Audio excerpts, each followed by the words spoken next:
నిత్య నిర్మలుని వెంకటరమణుని నేత్రదర్శనము, నిరుపమ దేవుని నీలవర్ణుని నిజ దేవతాని దర్శనము,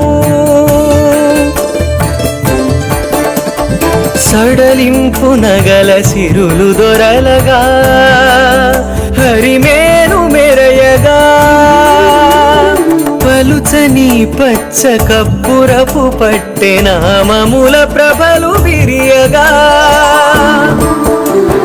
తప్పులు చేసిన దండించు దండి రౌద్ర నేత్రములు తెరియగా, దరిజేరిన తన దాస బృందముల దరిజేర్చు కృపను కురియగా, గురువార గురుతరసే